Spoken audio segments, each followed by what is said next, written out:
अभिवादन। आज हामी एउटा स्थानीय तहको अलि फरक खालको योजनाबारे कुरा गर्दैछौँ। नुवाकोटको शिवपुरी गाउँपालिकाले आउँदो आर्थिक वर्ष 2082-83 देखि पुरै डिजिटल हुने भनेर एउटा ठूलै योजना ल्याएको रहेछ। हामीसँग गाउँसभाको 16औं अधिवेशनको नीति तथा कार्यक्रम सम्बन्धी केही समाचारहरू छन्। त्यसमै आधारित रहेर कुरा गरौँ न त। आजको हाम्रो चासो चाहिँ शिवपुरीले यो प्रविधि प्रयोग गरेर कसरी सेवा र शासन सुधार्न खोज्दैछ भन्ने बुझ्ने हो। के गर्ने भनेको छ त उहाँहरूले। ल यसैमा अलि गहिरिएर हेरौँ है त। पहिलो कुरा जुन एकदमै आधारभूत पनि हो, गाउँपालिका शाखाहरू अनि वडाहरूमा पनि हातले लेखेर गर्ने काम अब पुरै बन्द रे। सबै अनलाइन हो।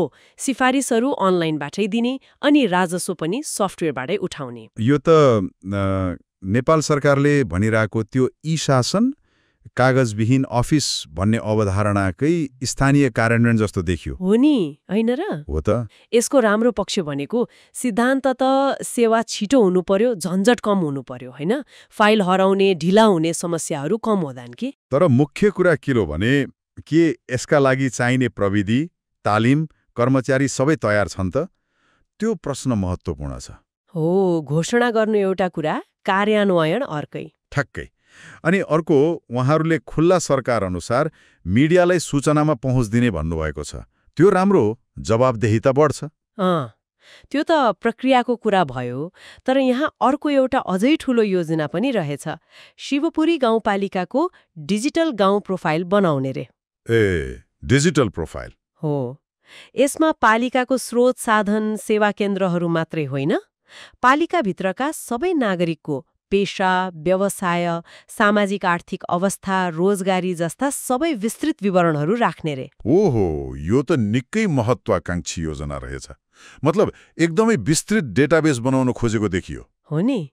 यो अवधारणा आफैमा नराम्रो होइन, यदि राम्रोसँग बन्यो र प्रयोग भयो भने त।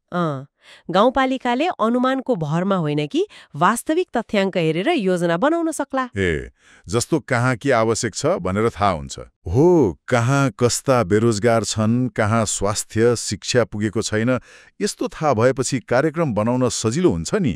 यसले उहाँहरूले भनेको त्यो एकीकृत सूचना प्रणालीको जग बसाल्न सक्छ। तर फेरि यहाँ पनि प्रश्न उठ्छ, यति धेरै व्यक्तिगत जानकारी लिँदा गोपनीयताको के हुन्छ? त्यो त हो। अनि सबै नागरिकको सही डेटा सङ्कलन गर्नु आफैमा कति गाह्रो होला, त्यो पनि सोच्नुपर्छ। हो, त्यो पनि छँदैछ। अब नागरिककै सुविधाको लागि पनि अरू थुप्रै डिजिटल कुराहरू गर्ने भनिएको छ, जस्तो डिजिटल सोधपुछ कक्ष रे। जानकारी लिन सजिलो होस् भनेर होला। अनि डिजिटल सूचना पाटी, टोकन सिस्टम, लाइन बस्नु नपर्ने। त्यो त राम्रै हो। अनि भुक्तानी गर्न वा जानकारी लिन क्यूआर कोड प्रयोग गर्ने, गुनासो पनि अनलाइनबाटै लिने र सम्बोधन गर्ने रे। गुनासो सम्बोधन संयन्त्र, त्यो प्रभावकारी भयो भने त धेरै राम्रो हुन्छ। हो। अनि सबै वडामा सूचना केन्द्र पनि खोल्ने, कर्मचारी र स्कुलमा समेत ई-हाजिरी अनिवार्य गर्ने। ई-हाजिरी त कर्मचारीलाई ठिकै हो, नियमितता होला, तर स्कुलमा पनि? त्यस्तै छ नीतिमा त। यी सबै साना साना पहलहरूले समग्रमा नागरिक अनुभव सुधार्न खोजेको देखिन्छ। डिजिटल पार्टी, टोकन, क्यूआर कोडले अलि आधुनिक देखिन्छ, सेवा लिन केही सजिलो पनि होला। तर मुख्य कुरा त यी प्रविधिहरू साँच्चै काम गर्ने हुनु पर्यो, भरपर्दो हुनु पर्यो। देखाउनलाई मात्र भएर भएन। अनि आम मान्छेले सजिलै चलाउन सक्ने हुनु पर्यो नि, नत्र त अर्थै भएन। हो त नि। अनि त्यो स्थानीय मिडिया व्यवस्थापनको कुरा पनि छ। त्यसले पनि सूचना प्रवाहलाई नै सघाउला। त्यसो भए यो सबैलाई हेर्दा के बुझिन्छ त? शिवपुरीले प्रविधि प्रयोग गरेर काम गर्ने तरिका बदल्न खोजेको छ। पारदर्शिता बढाउने, नागरिकलाई छिटो सेवा दिने एउटा ठूलै डिजिटल फड्को मार्न खोजेको देखिन्छ। एकदम। सोचाइ र योजना त राम्रो छ, महत्वाकांक्षी पनि छ। तर मैले अघि पनि भने नि, प्रविधि आफैमा जादुको छडी होइन, यो त एउटा औजार मात्र हो। यसलाई सफल बनाउनु नै मुख्य चुनौती हो। के यसका लागि चाहिने दक्ष मान्छे छन्, पैसा निरन्तर आउँछ, अनि राजनीतिक र प्रशासनिक इच्छा शक्ति कति टिक्छ, यी प्रश्नहरू छन्। र सबैभन्दा महत्त्वपूर्ण?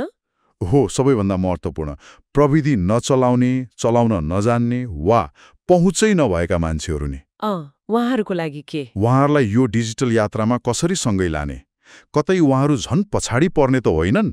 यो कुरा सुनिश्चित गर्नु चाहिँ शिवपुरीको डिजिटल यात्राको सबैभन्दा ठूलो र गहन जिम्मेवारी हो जस्तो लाग्छ मलाई। हो, प्रविधि ल्याउनु मात्र ठूलो कुरा भएन, सबैलाई समेट्नु पर्यो। ठ्याक्कै, प्रविधि भन्दा पनि त्यो समावेशिता महत्त्वपूर्ण हुन्छ।